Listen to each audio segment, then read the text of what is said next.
मसाजोगचे सरपंच संतोष देशमुख यांच्या हत्येनंतर तब्बल 3 दिवसानंतर त्याच परिसरामध्ये खंडणीचा गुन्हा दाखल झाला होता आणि या गुन्ह्यामध्ये विष्णू चाटे, सुदर्शन घुले आणि वाल्मिक कराड यांचं नाव होतं।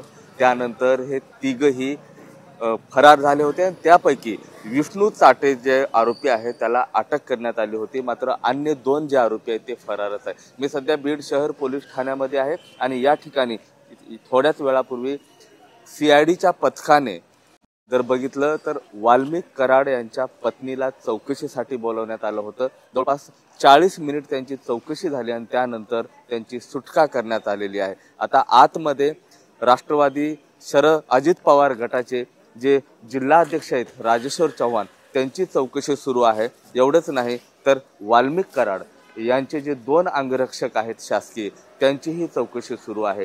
या दरम्यान या लोकांनी त्यांच्यासोबत कुठला संपर्क केला होता का, कुठल्या माध्यमातून कॉल केला होता का, याची चौकशी सध्या सीआयडीचं जे पथक आहे ते करताना पाहायला मिळते। यापूर्वी जर बघितलं तर थोड्याच वेळापूर्वी सीआयडीचे जे एसपी आहेत सचिन पाटील या ठिकाणी आले होते। त्यांनी चौकशी करून या ठिकाणाहून निघून गेलेले आहेत, मात्र आतमध्ये देखील काही सीआयडीचे अधिकारी आहेत आणि राजेश्वर चव्हाण जे आहेत यांची कसून चौकशी करताना पाहायला मिळतात। कुठेतरी क्लू मिळेल या अपेक्षानं सीआयडीचं जे पथक आहे अहोरात्र या ठिकाणी झटताना आपल्याला पाहायला मिळतंय। आता राजेश्वर चव्हाण थोड्याच वेळात जे आहेत ते बाहेर येतील, वाल्मिक कराड यांचे दोन्ही अंगरक्षक बाहेर येतील आणि नेमकी चौकशी काय झाली हे आता थोड्याच वेळात जरी स्पष्ट होत असलं तरी सीआयडी कडून मात्र या प्रकरणाची गुप्तता जी आहे ते कमालीची ठेवण्यात आलेली आहे।